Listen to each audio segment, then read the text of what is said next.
With everyone today. We're going to go ahead and get started with our national anthem with Rusty DePass and Jim Smithwick.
Wilkins will come up. I was so worried about saying your first name right that I messed up your last name. If you will join me in prayer, please. Eternal God, everlasting Father, creator of the universe, giver of all gifts, we praise you. Thank you for the life you have given us and for all the gifts you have bestowed upon us. We offer our gratitude for the opportunity to relax in this moment and to share a common meal with friends. Open our minds and our hearts to put your to-do list ahead of our own. Use us to bless our world with your peace. We humbly ask that you would bless this food to the nourishment of our bodies. Bless those that prepared it and bless us to a deeper commitment to your service. Amen. Amen.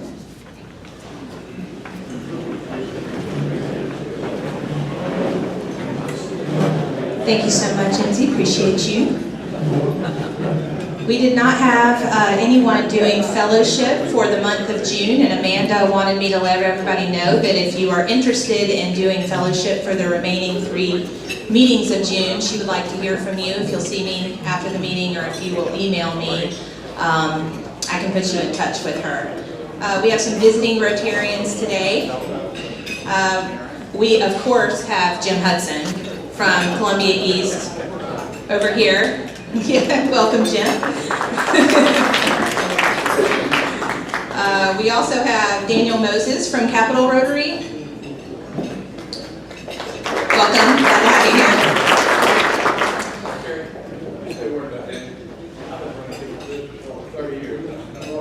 But I met him 32 years ago when I moved here, and he was working in retail. I helped him get a job. He went on to school, got an undergraduate, got his PhD. He was acting on the office. He wrote a book called Student Study of History, Second Class School. He wrote that book in 02, where we are now. Copyright was 17. The good news is he was there, and the bad news is the wrong club. But he's a good friend. Thank you, we're glad to have you here. We've got Joel Collins from Lake Murray Irmo. Welcome, Joel. And we have Charles Warren from the Greenville Club. Welcome, we're glad to have you here.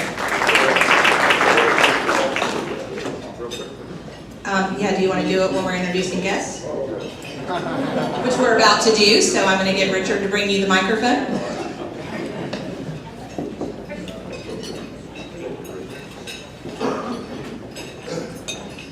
Hello, I'm John Bacus, and I have a couple of special guests. Jonathan Bimberman is a former member of our club from several years ago, and he got too busy to attend regularly, so he moved on. Thank you. I want to mention that Charles Warren is a 26-year Rotarian with the Greenville Rotary Club. He's past president of Greenville Rotary Club and has been involved in international efforts through Rotary International a good bit, and you're going to hear more about that in just a little bit. He and his wife founded an organization called Partners in Agriculture, and that's what you're going to hear about shortly. And Reginald, stand up if you would. Reginald Sion is from Haiti, and he's involved in Partners in Agriculture, doing that good work in Haiti, and he's going to speak to you in just a moment. Almost forgot the two most important ones. My daughter Catherine is visiting from Atlanta. She got married about 4 weeks ago now, I guess. Betsy is here as well, and I appreciate both of them being here.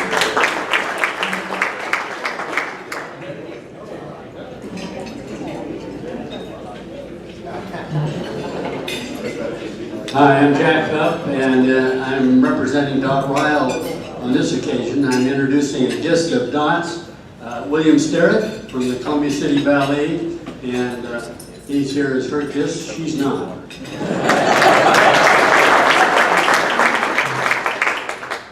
Hi, I'm Jerry Bright. I'm pleased to have with me today Red Smith, who is a retired physicist from DuPont. Wow.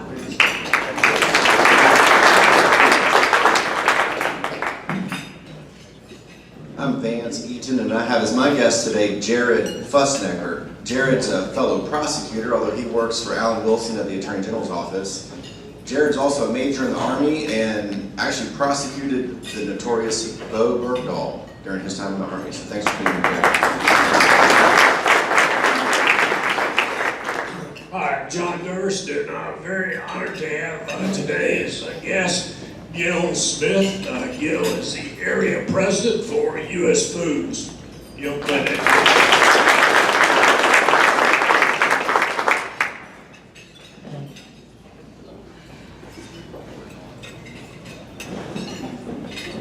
Need a microphone. I'm Monroe Swearingen. I've seen a few old friends here. I don't get here too often. Just glad to be here today and to have with me my good friend Bill Siegler, who's retired from Bell South.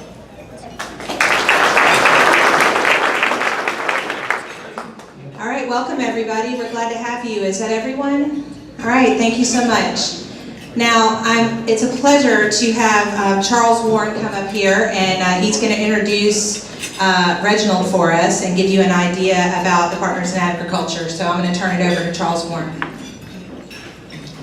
Thank you very much. It's nice to visit with this club. We have a close relationship. I come from the Greenville Club. I spent 27 years there, including 1 year as president. But during my time with Greenville, I have focused on international projects. Greenville Club, along with other clubs and districts, has completed 22 global grants through Rotary. Those global grants have gone to 6 countries, but mainly they were focused on projects in Haiti.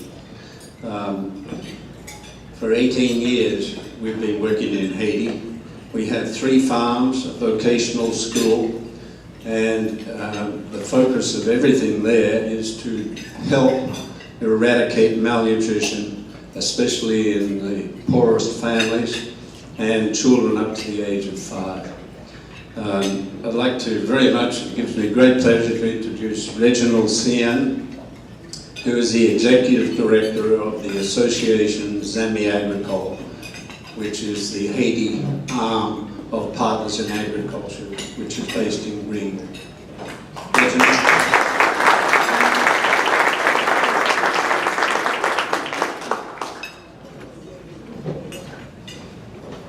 Thank you, Charles. As Charles just mentioned, Partners in Agriculture started 18 years ago with the mission to enable human development through community development outreach programs, education, food security, and entrepreneurship. The community outreach program started with the need. For a long time, Partners in Health was looking for a cure to fight malnutrition in the Central Plateau, where 3 out of 5 children suffer from chronic malnutrition. With the support of Partners in Agriculture, they have developed a ready-to-use therapeutic food named Nugimaba, made out of peanut butter, vitamin, and minerals. So far, it has been very successful, and they have treated over 40,000 kids. In education, in 2012, Zami Agricole opened CFFL, which is a vocational school that provides opportunity to young people in the rural areas. To give you an idea, the young population in Haiti is about 5 million people, and out of them, only 10% have the opportunity to complete secondary school. And from the 10%, only 1% have the opportunity to go to college or university. By opening the doors of CFFL, Zami Agricole is providing opportunity to many, many young people, otherwise who would not have the opportunity to have education. And the focus is to transform them into entrepreneurs, agents of change, who can go back to their community to develop a project and to create jobs. In addition, Zami Agricole, or Partners in Agriculture, is also working in applied agricultural research. Our students and staff, they go out, meet the farmers, learn about the problem, about soil fertility, plant nutrition, pest control, and we come back to the school finding solutions for them. That's the way we work. And with the school, Zami Agricole has graduated over 300 students. Some of them are currently working with us. Some of them, they are working with other organizations, and some of them are in the process of developing their own projects. Zami Agricole is doing a very important job in the community, in the Central Plateau. And this has been possible over the 18 years because of people like you who have supported everything. We know Rotary International, he's a great partner of Zami Agricole from the beginning with the construction of the school, with the family security program where we have 1,500 families enrolled. These families are provided goods, agricultural tools, training. The ultimate goal of Zami Agricole is to enable the family to become self-sufficient. And the best way to do that is through entrepreneurship. That's why in the school and with the outreach programs with the community, we focus a lot on entrepreneurship, like financial literacy, helping the families how to use the farming or animal production as a business. Because we don't want to be there forever helping the same people. We want to help them, they can take care of themselves, and we can go out, find more people. So, Zami Agricole is in the process of reviewing its current strategy, its operations and activity to be able to serve more people and to have higher social impact. That's why we would like to have more financial support to cover scholarship for more students, to have more family enrolled in our program, to develop our farms where all the benefit will be used for social cause. Also, we would like to have expertise support. If you are good in finance, in fundraising and development, if you are good in IT and communication, do not hesitate to join us. We will need your expertise. We will be happy to have you coming down for 1 or 2 days, spend time and train our staff to be able to serve better. On behalf of the Haitian people, I would like to thank the one family who took this initiative and people like you. Because with your work, you are helping Haitian people to have better life and to dream for a better future. Thank you so much.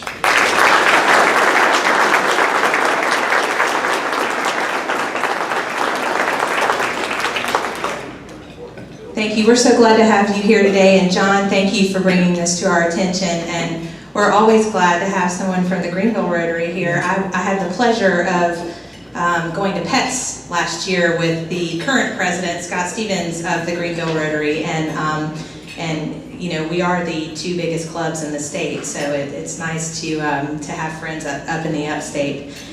All right, I'm going to ask Wayne Cannon to come up and entertain us with some health and happiness. Thank you, President Kerry. Isn't she doing a great job? We need to give her a big hand. I need a big hand. Come on, y'all do better than that. Hey, thank you, Kerry, for all you do for the club and for our community. You know, USC's still in it and Clemson isn't. That would be the regional. I trust all of you had a great Memorial Day. We have some information about members I'd like to share with you.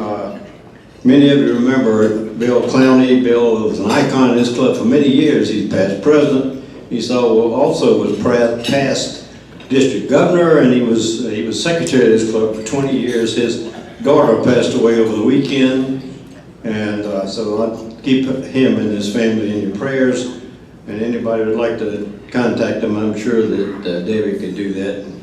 She's got the address. He's in Charleston now. He retired down there a few years ago.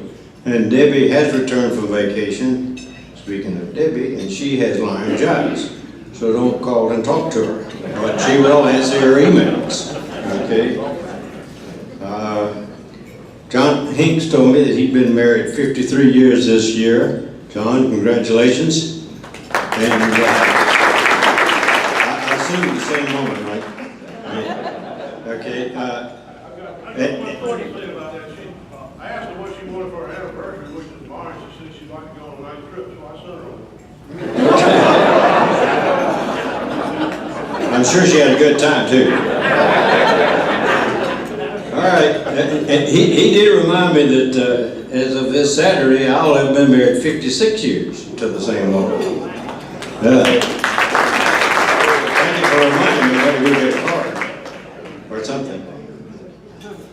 All right, let's see. Real quick, you know what CC stands for? Columbia College to some people. For us chronologically challenged folks, CC stands for chronologically challenged. And you know you're chronologically challenged when you walk by the dessert table and gain 3 pounds. You know you're chronologically challenged when you go to the doctor more and more and start to enjoy it. And see all your friends and neighbors there.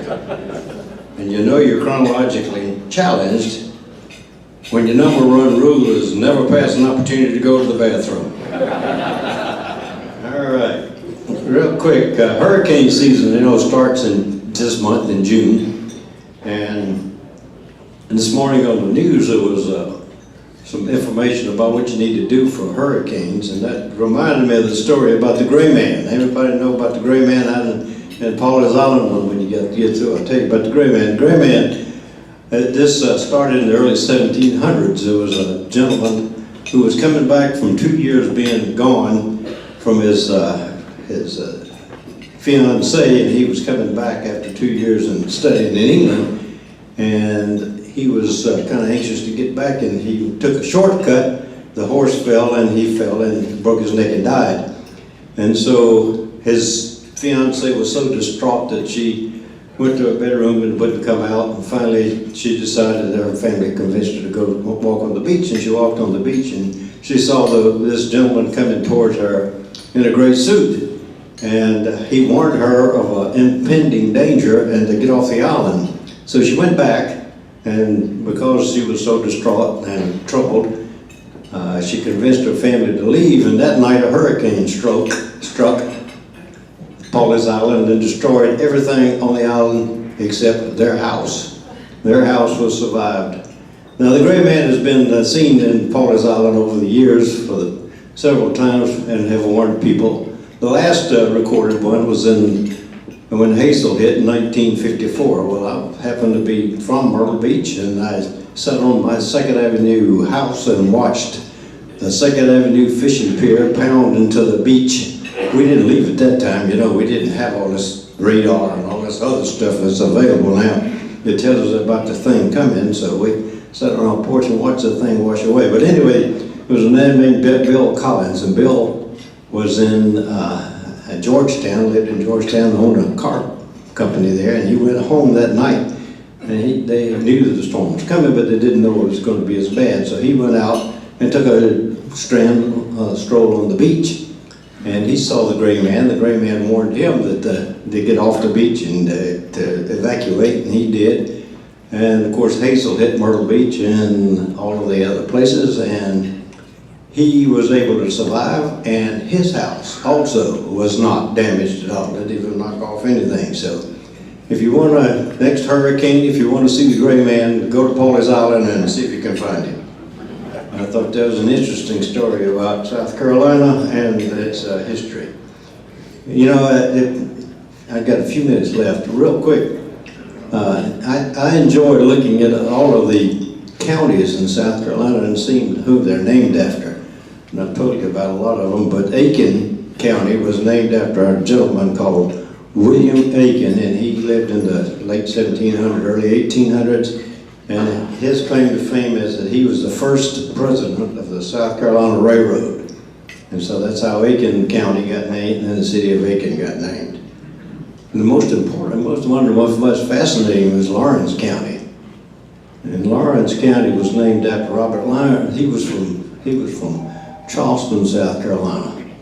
And he was the third president of the Continental Congress, and was appointed by Washington to be the ambassador to the Netherlands. And he was on a ship on the way over there, and he got intercepted by the British. He was arrested and put in the Tower of London. He's the only person, only American who's had the distinction of being in the Tower of London. And then one of the interesting things was that he was exchanged for Cornwall in a prisoner exchange. So that's Lawrence County. Real quick, I know some of you would be disappointed if I did not tell you about the Rotarian, the magazine. So I don't want to disappoint you, but go back and look at it. There's a couple of great articles in here by Stephanie Sinclair. Stephanie is a photographer. She got involved in the women's rights movement, especially with people having forced 9, 10, and 11-year-old young ladies to be married over in some of these Muslim countries. And she's got quite a few interesting pictures in here. I'd recommend that. Also, there was a great article in here about the first Rotary Club, which is in Chicago, and where it meets. So if you ever go to Chicago and have an opportunity to go to that club, I'd recommend it. But read the article. It talks about the first club and how many people they have and how active they are. So anyway, that's all I got. I got through 5 minutes early.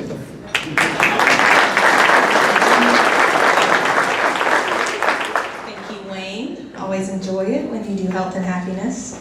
A couple of quick announcements. The board, we will meet directly after this meeting, make it as quickly as possible.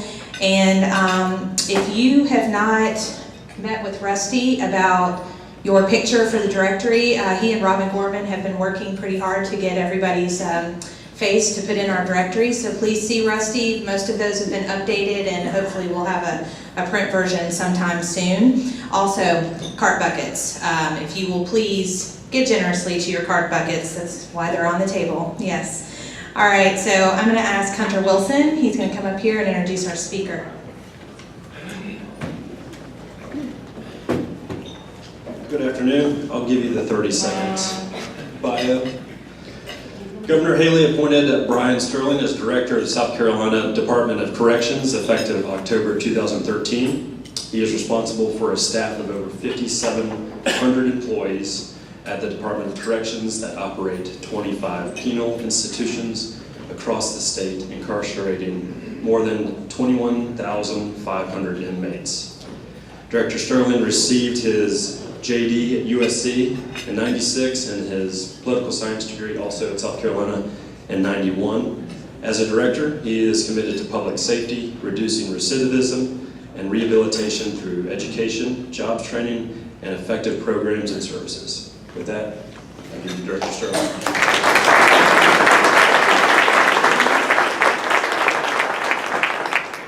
afternoon.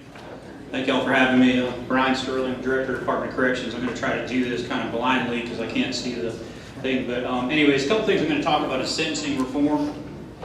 And actually, for sentencing reform, this morning our count was 19,060 folks incarcerated. So South Carolina really is leading the nation. We've closed 6 prisons. We're incarcerating those folks that we're afraid of, that really need to be behind the bars, and the folks that don't are under triple P supervision or they're under some kind of alternative sentence. And when I give this speech, for part of it, I'd like people to remember, and I'll have y'all do something in a second, I'd like people to remember that 85% get out in under 5 years and they're going to be back out amongst us. So anyways, 21 institutions, and I'm hoping I go the right way here. Let's see. Nope. Oh, I did. Okay, good. So we have 21 institutions across the state, from level 3s, which is our maximum, to level 2s, medium, and then level 1s, which is our minimum. As you can see from the next slide, our average daily population, we were going up. We would have had to build probably 2 or 3 level 2 prisons or level 3 prisons, and you can see it's 19,688. And you can see the admissions are way down on the next slide. We topped out at about just under 14,000 a year. Last year we brought in 8,357 folks into the Department of Corrections. And the next slide is admissions and releases, number of offenders that are coming in and number of offenders going out. Again, you can see in 2009 we had a significant number coming in, and now we don't. The sentencing reform has worked. Some of the things that Judge Byers, who was there before me, really worked in getting people out and rehabilitated. We are 4th or 5th in the country, and you don't read about this, but we're 4th or 5th in the country in recidivism, which is coming back to prison within 3 years. So we're 4th or 5th lowest, which is a really good thing. That saves a lot of money. They're not being rearrested or reincarcerated. Violent versus nonviolent. As you can see, our nonviolent went down from, I have to keep on remembering, sorry. Our nonviolent went down from just over 11,000 to 6,397. Our violent kind of stayed steady, went down a little bit from over 2,000 to just under 2,000 last year. The violent versus nonviolent population, here are some of our challenges. We had 54% of our population back in 2002 was nonviolent, 46% was violent.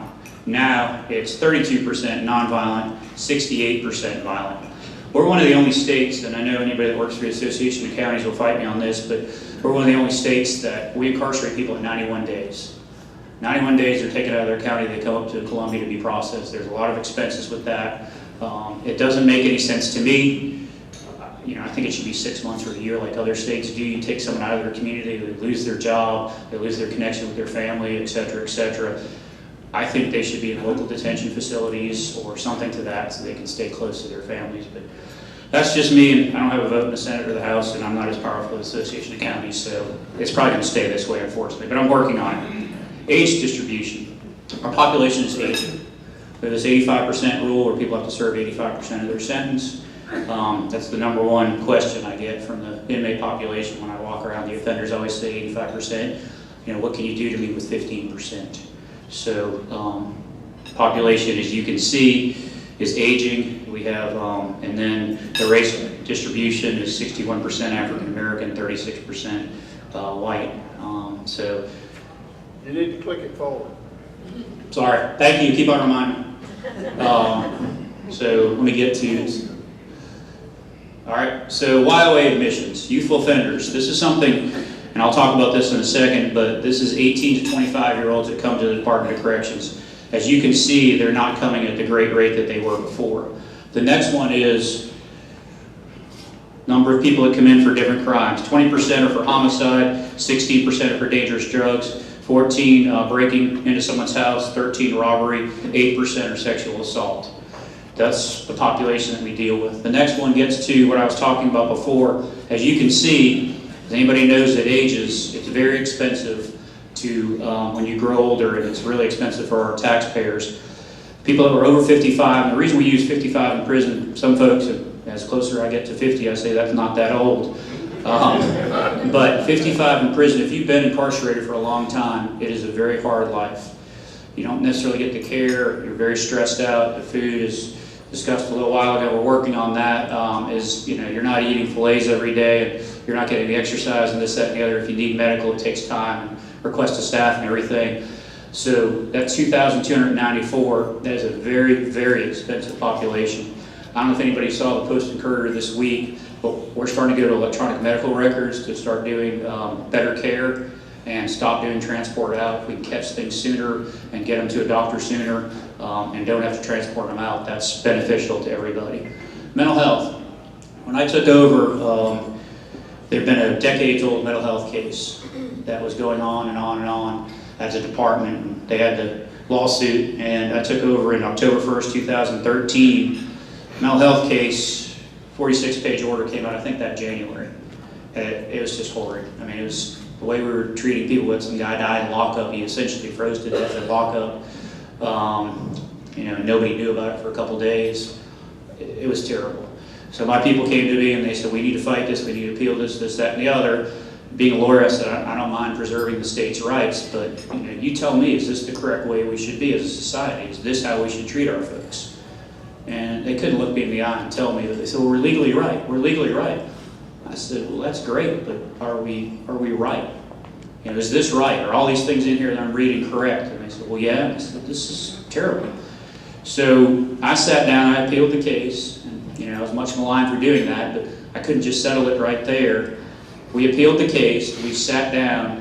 As a practicing attorney, I knew arbitration and mediation, sitting down across from someone is very helpful, and we worked out a settlement.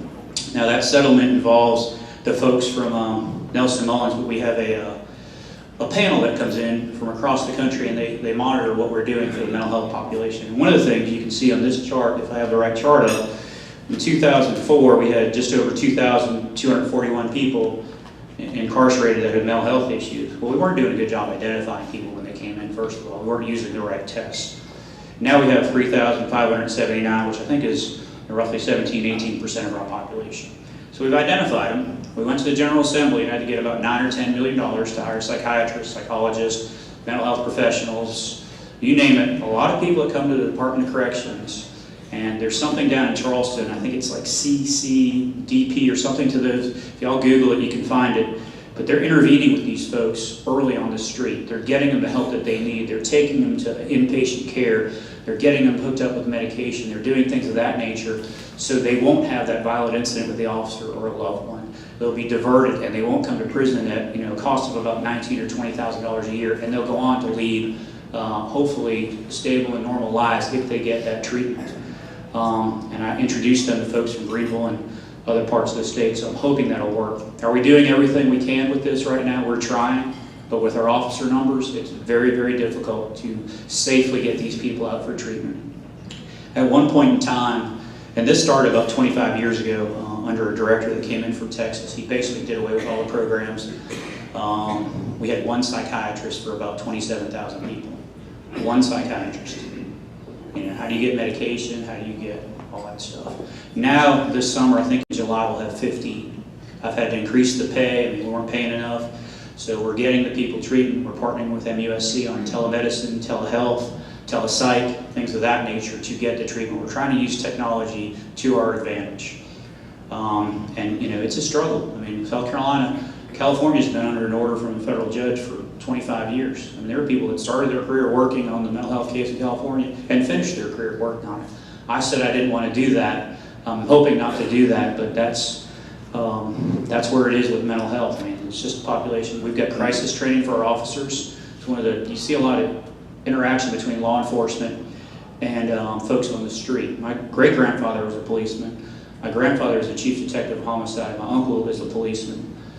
Sometimes the police are not equipped. Not always, but you're seeing it now with crisis intervention training, where you see folks who know how to talk to someone, how to stand, what to say to them, what not to set them off.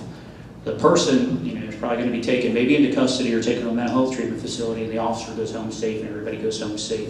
And I think that's what you want. That's not always the case, but I think that's what, as a society, we want, because it's just safer. And sometimes people are, they're decompensating so much that, that doesn't help, but at least the training's out there. And we've done that with our officers. The first weekend, we talked someone out of swallowing a razor blade.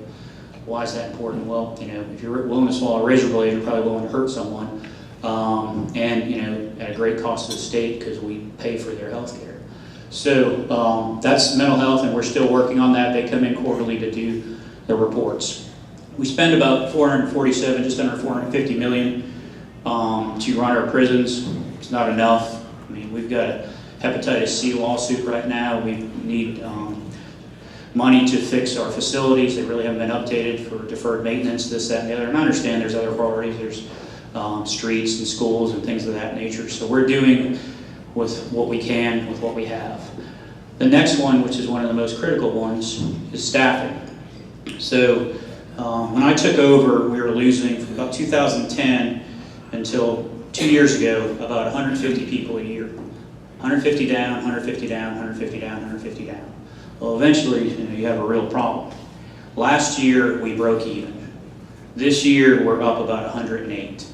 Why is that? Well, when I first took over, we came out of a recession. So we weren't spending money on recruiting. We were holding jobs for 30 to 60 to 90 days.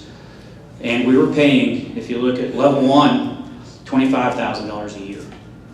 And sometime in that first year, I heard an ad that Walmart employees, nothing wrong with working at Walmart, they were paying more than we were paying our correctional officer in South Carolina. It's very hard to recruit when you're paying less than Walmart. So I went to the General Assembly with Governor Haley. We got the first raise in a decade for our officers. We kind of went with a couple-point plan, and then we asked under Governor McMaster, and he gave us another raise. So if you go over to the right, you can see the weighted average of all our institutions. $26,826 was our starting salary. Now, with the $1,000 I hope we'll get this year, and I think it's in the House and Senate budget, we'll be over $34,000. We're paying overtime now. So that's a 28% increase, so 7,500 increase. We are still lower than Lexington County and other counties. We lose people to the counties all the time. We're paying overtime, so you can come in and earn time and a half. So on average, last year, our officer made $42,000 a year, which is substantial. That's why I think you see that at the bottom there, that plus. We are nowhere near where we need to be. I get the reports every night, or not every night, once a week about our staffing levels. We are nowhere near where we need to be. We're doing with what we can. The economy, they came out last week and said that it's a 3.9% unemployment rate. It's very hard to compete in that environment. Whenever there's a job announcement, when Governor Haley or Master did a job announcement, when they announced Volvo, I immediately went to a map and looked at where Volvo was, and we had Lieber and McDougal right there, within a mile. And you're competing against international companies that are paying a lot of money with very good benefits. So we're recruiting, we're giving bonuses, and I'll talk about that. And you can see on the next, the increase. These folks, these correctional officers work in very, very hard environments, very stressful environments. They're understaffed, they're outnumbered. So if you see a correctional officer, I would ask you to thank them for what they do. We have the state police, the sheriffs, and everything. They're out, we see them, and we can thank them. But these officers are kind of the end of the continuum of law enforcement. And because they're behind a fence or two and a bunch of doors, they don't get the thank you. And all you read about is the bad news. You don't read about the good news. There are a lot of officers that are really there to keep us safe, but they really believe in the rehabilitation of the folks that are incarcerated. Some of the things so you can see on this chart where it was and where we're going, and I'm not done yet. We're going to keep on going to try to pay more, but I had to fight internally on overtime. I mean, I went to battle with our folks on overtime. We can't pay overtime, and they give me every reason under the sun why we couldn't pay overtime. And I finally just said, you get to go home at 5 o'clock. I said, they don't. They got to stay, and then they got to stay over, and they get comp time, which they go to take off, and no one can take comp time because there's not enough officers. So we need to fix this. So we fixed it, and we'll pay about $13 or $14 million in overtime this year. It's helping, but this is 25 years in the making of where we are with corrections. So some of the other things that we've done, spot bonuses, $250 if you do a good job. These are little things, but they really mean a lot to people that just haven't had a lot. Reduced our step increase, so now that's why they're starting later. It used to take 4 years to get to the top number. Now, 2 years, 6 months, you're at the top number. Appreciation week. We got permission from the General Assembly to pay for this. It's a little thing, just meals we went to. They used to have to pool their money for meals for their appreciation week, so we pay for that now. Over time, now we have lieutenants. That gives us some experience. Retention bonuses. This was a big one. We do the $1,000 here and there, and they said, oh, you mean that money I get twice a month, and then you take taxes out. But you give them a chunk of change kind of one at a time. Psychologically, it may be the same amount of money, but psychologically it means something. So 3 bonuses we gave them. That's why I think a lot of people stayed. We spread it out, $500 for $1,500. We plan to do the same thing next year and the year after. Referral bonuses. You have to be your best recruiter. So $500 if you recruit someone to come in, $250 if they stay 6 months, or they finish the academy, I think, and then another $250 when they finish up the 6 months. We used to say there was just a lot of barriers. Employees, if you have a family member that's incarcerated or a family member that works at the Department of Corrections, you can't apply for a job. We did away with that. We changed the policy. Now you can't supervise someone, or you can't supervise an inmate but that's helped us too. We sped up the hiring process. I mean, if you're going to be making $25,000, $26,000 a year, you're probably concerned about gas or new tires or rent or something to that effect. You're not going to wait 12 weeks. There's going to be another job that comes and you're going to take that. So we basically try to give them an offer in a week and say, here's your starting time. We'll spend over $1 million on TV, radio, billboard, truck wraps, car wraps. And I had some people in my shop that said, oh, the truck wraps, we can't do that. That looks like too much like Las Vegas, or the car wraps or whatever. Like, our cars are out there all the time. They're on the highways. Let's use it as recruiting. We're trying to recruit in Puerto Rico. We've got an office down there now. We figured with what happened down there, a lot of folks want to come over. You have to be a citizen, so that's working. Recently, facial hair, we allowed facial hair. And until I got married, I really didn't realize how important this was. But fingernail polish, manicures. I mean, I see how much my wife would go and how much it meant to her and how much she spent. And these officers would come to me and say, I have to, every time I come in, I have to take my fingernail polish off, or I have to do that. And that's expensive for me, so that little thing. And I had people in the agency say, well, no, we can't do that because that's just too, And I said, let's change the way we're thinking. Let's focus on our staff. And that's amazing how much the facial hair and fingernail polish has made a difference for our officers, just in the morale. I mean, it's just the little things like that. We're buying new boots. I had someone that's at the State House kind of make fun of me for saying we're buying new boots. Well, we give them a pair of $5, $10 boots. They fall apart, they go out and buy their $100 boots. Well, we're buying the boots for them now, and they're going to be distributed over the next couple of weeks. That first paycheck, you got $100, you're not making that much. It's going to a pair of new boots. That makes a big difference. I mean, I hate to say it, that makes a big difference to someone that's on their feet all day. Tattoo policy, we changed the tattoo policy. I mean, can't go around anywhere now without seeing folks with tattoos on their arms or elsewhere. We've got some limitations on it, but we were excluding a lot of people because they had tattoos. Shift changes, we've changed that to accommodate lifestyle. So those are some of the things. So those are some of the things that we're seeing that they're being successful. Again, this is kind of 25 years in the making of where we are. Youthful offenders, 18 to 25-year-old, they were coming back to SCDC at a rate of 50%. I had this law ask the General Assembly to change it to the William J. Byers Youthful Offender Act because he did such a good job with this coming from DJJ. Now that rate is way down. We've got mentors that are working with these folks. We've got folks that when they get out, they go and visit them, they spend time with them, but they hold them accountable. They have to have a job or be in school, or they have to be doing something, or they're coming back. And there's a little bit of pull the chain a little bit, because if they mess up, they can come back to SCDC without a hearing or this, that, and the other, and we say, you're coming back for a couple days to give them a wake-up. And it's working. And we've got this grad 90 assessment. We had Dr. Gavazzi come in, and I believe the rate is under 20% now. And those folks are coming back, and it was it cost a lot. And those folks now have mentors, and they'll be mentors for life. So if a lot of these kids that are out there, they don't have anybody that they can turn to, and some of the folks that they can turn to are going to give them bad advice. Now they can go and talk to someone and say, hey, I'm feeling this pressure, I'm feeling that pressure, I need this. What do I do? And they can say, this is what you should do. So currently there are, I'm not sure where I am in the slides, so, okay, thank you. Did it change? There we go. So there's about over 1,000 that are currently assigned to 65. One of the things that's different from Triple P is the numbers. Triple P has 1 to several hundred. We have 1 to about 25 or so. So that makes a big difference with their parole and holding them accountable. Next thing is cell phones in prison. Everybody reads about cell phones. You've read about the problem with cell phones. The most forward-thinking Congress ever, the Congress of 1934, said it's illegal to jam a cell phone. Thanks for getting that joke. Appreciate it. So it's illegal to interfere with a radio device. You can't jam it, this, that, and the other. Under Governor Haley, we had a hearing here. We've worked with the GPI. Federal government can do it, but state and local cannot. So you cannot jam a cell phone signal. So we've sat down, got a group together, and worked with the FCC and worked with the industry. We really had a good meeting probably about 6 weeks ago. And in 2 weeks, I'll be in DC to actually see jamming.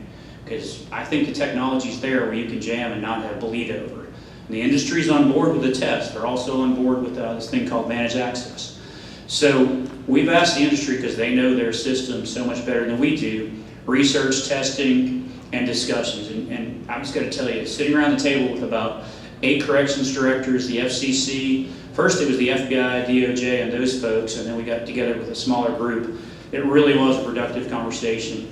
And we've kept the pressure on across the country. So we either need Congress to change the act. You hear that, Hunter? We need Congress to change the act. Or, which, you know, we're going against, they're going to drop a lot of money. I mean, a lot of money, because they have the money. So we kind of have to work with them. I don't know if there's a will in Congress to change the act to allow us to jam the signal. Why is this bad? This is bad because folks with technology used to be incarcerated and have, I guess, contact with the outside world that was monitored. Now it's not monitored. I mean, I've got inmates tweeting at me from prison. I mean, we've got Captain Johnson, and you'll see if I can figure out how to work this thing, his video. But how many people are familiar with Captain Johnson over there? And we got one that's familiar with Captain Johnson. I was actually on the phone with the FBI agent that helped prosecute that case or investigate that case. He was a corrections officer, and a hit was ordered on him because he was so good at finding contraband. And it was so sophisticated, they used a revolver. They didn't want to leave shell casings, and they shot him in his house. And his wife, literally, the doctor came in and told his wife, please put your hands on him because I want you to feel him warm before he goes because he's going. And she prayed over him, and he survived. And I'll show you the video in a second of him. But now they have unfettered access to the outside world, so they're behind a wire or two, and they're still able to run criminal enterprises, intimidate witnesses, be on social media, and you'll see some of the pictures in a second. So we're seeking jamming, basically. They can do whatever they want. And here's my thing. I want them to be able to communicate with their family members. If I can monitor that, I'm all for technology that allows them to communicate. But I want to see in these illicit cell phones, you cannot do that. We've got a test at Lee right now that's managed access, which allows some phone calls to go through, like mine would go through, but others not. It's a lot more expensive, and we've been told that the industry eventually will turn the signal up and override it.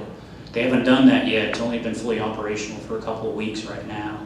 So far, it seems to be working okay, but it's very expensive. It's like $550,000 a year to do that, and jamming is a lot less expensive. I give the idea of you have a door and you just close it. Well, you don't have to pay a bouncer to let people in and out. The managed access is kind of like they have to pay someone to constantly make sure the right signals go through and the wrong ones don't. So that's kind of, facilitates escapes, threats public, introduction of contraband. They can coordinate the contraband. They've got green dot cards. They can pay for stuff. It's absolutely amazing. They can run scams on people they're currently doing from behind bars. And I've covered the managed access versus blocking, and I'm not sure where I am in my thing. Where am I? Reason to change is needed. Thank you very much. All right, I'll pass that one, so I'll go to the next one. Managed access allows some phone calls to go through, blocking shuts it down. The next one is industry objections, which this should have a cell phone in correctional institution is mainly a contraband problem. Communications regulations alone will not sufficiently guard against contraband device use. Wireless industry favors managed access approach. Again, it's the same technology. I don't believe there's bleed over, but we're working with them. And again, that was I left that meeting because they have opposed this since about 2002 when it first came up. I was very excited about that meeting because we finally came together and worked with the industry to come up with solutions. And it's the first time that that's ever happened, so we'll see how it goes. Cell phone jamming is a really blunt approach because it blocks all wireless. So they were worried about the 911 call outside of the thing. And I'll give you an example. I got a call from the guy in the FCC a couple weeks ago, and he said, hey, we've got a complaint. And here's some pictures. We've got a complaint about blocking down the road. So I went to Google Maps and saw where the thing was and found out that there was no way that, and those are the numbers, if y'all can see them, statistics, number of inmates on social media. Somebody from inside the prison had filed a complaint with the FCC because I went to that person's house, the complainant's house, got out of my car, walked in the yard, probably trespassed, but called the guy from the FCC and left him a voicemail and said, I'm calling from the location that's supposedly blocked. And then they traced it back to, and they think it was an inmate who was mad about our managed access system. So 7,482 folks, our phones were found within our institution last year. And here are some pictures that should be disturbing. I know every time I see them or we get a call from the media about these, it's just so concerning. Facebook pages, we've got, think about the sexually violent predators that are incarcerated that have access to the internet. Think about your children, your grandchildren. There's one SCDC hiring. I can get you through the door, inbox me for more details. We have had to increase our security staff, our class 1 officers outside with arrest powers, analysts and things of that nature. So we have inmates with weapons on social media, inmates with weapons, cash in the institutions, and the next one, the one I like the best, is Charles Manson caught again with cell phone in prison. I mean, one of the most notorious criminals ever to be incarcerated was able to get a cell phone in prison. You can look at the rest. There's a trial, a federal trial a couple weeks ago in North Carolina. I don't know if anybody remembers the people that owned the mattress store, but they were assassinated in their house. They had been robbed a couple weeks before. Well, a hit was ordered from a prison in North Carolina against them with a contraband cell phone because they were going to be witnesses to the case. So, arrest by police services. So people continue to bring in contraband. They continue to bring in things they're not supposed to do. You see, we've arrested this year 52 civilians, most likely bringing it in through visitation. Inmate population 40, employees 12. And it always breaks my heart when employees get arrested. And those are not just correctional officers. It could be nursing, it could be clergy, it could be anybody that's bringing into the institutions. There's a case with the state grand jury, 34 people, meth ring inside prisons, actively working with outside agencies. Captain Johnson, who I talked about a second ago, and I'm going to skip the video, but he talks about what it was like that day. He's alive and well today, which is amazing. So my last thing, and I'll be quick, is re-entry. I want everybody to just quickly close your eyes, and I want you to think to Mother's Day or Christmas or Easter or Thanksgiving, whatever, who is sitting next to you at your table? Who is around your table? Just put yourself at that table. Okay, open your eyes. Now, 85% of the folks who are incarcerated are out under 5 years and they're back out amongst us. So those loved ones that we have, who do you want? I'm going to give you a choice. Do you want someone that's been in a cell all day, has mental health issues, got no treatment, no job, no future, no connection with family? Or do you want someone that's gotten their GED or their work keys, that's gotten mental health treatment, that's connected with their family? Do you want someone that's safe, that knows how to deal with their anger? Do you want someone that's got a driver's license, a place to go at night? We have a choice as a state, and I think the choice we should make is to rehabilitate these folks, and it's an opportunity to do that. So when I first took over the bus stop down there in Gervais Street, I went to it about 2:30, 3 o'clock in the morning. I saw what we were doing. We weren't even giving clothes. They were leaving, a lot of them, in the SCDC TANs, as we call it. We took the stripe off. Now we have a clothes closet at Manning for folks. We have interview suits. We teach them how to interview.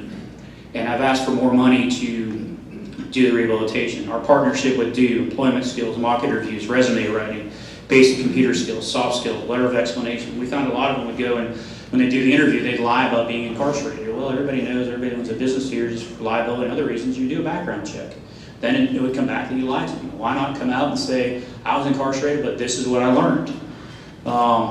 There's tax benefits. So the Manning program began, the employment rate, and I'll try to get to that if I can. I'm not sure, does that say Manning reentry work release? Yeah. Okay. So the Brennan Center, and I'll end on this, that 25% of the people who left prison in 2010 found a job within a year.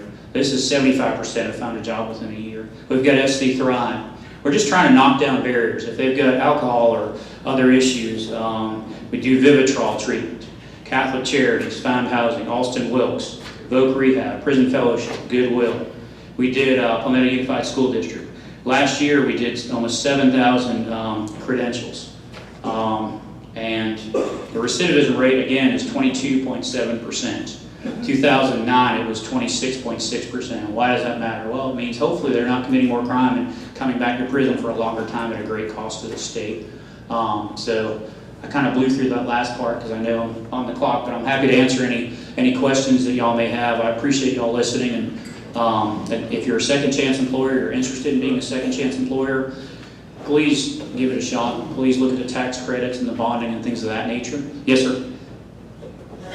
Just want to mention that we, in the work opportunity tax credit. Yes, sir. And a lot of our people, that's as a result of coming out of incarceration. We've been getting hundreds of thousands of dollars of credits every year. I think our highest recently was $380,000 one year. So and they're good.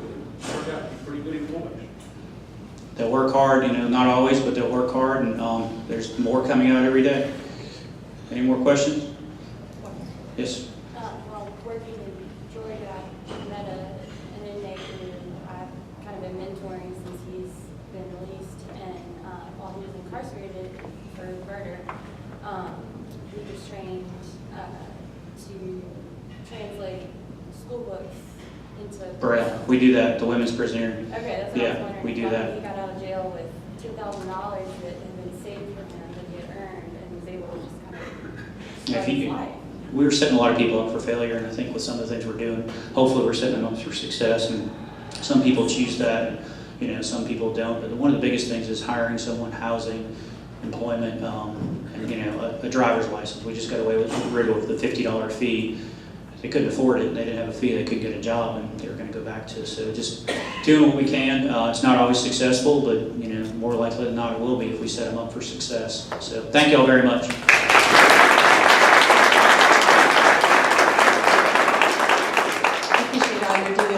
Department of Corrections. Department of Corrections, thank you for being with us. Something happened with the microphone. There it is. Stephen, who we have next week? Next week, our speaker is Lee Brockington. Lee is a historian with the Belleville Root Foundation. Many of you have heard of Hot Call Barony down at the coast. She's going to come and give an interesting presentation called Between the Waters, the history of Hot Call Barony. And Between the Waters is the Atlantic Ocean and the Waccamaw River, a part of the state called the Waccamaw Net. Frequent, so it should be a really cool presentation. She gives a really good talk, so please come and bring guests. And John Bacus sings her praises, so I hope everybody will be here next week and we have a nice full room. And with that, we're going to go ahead and end in song.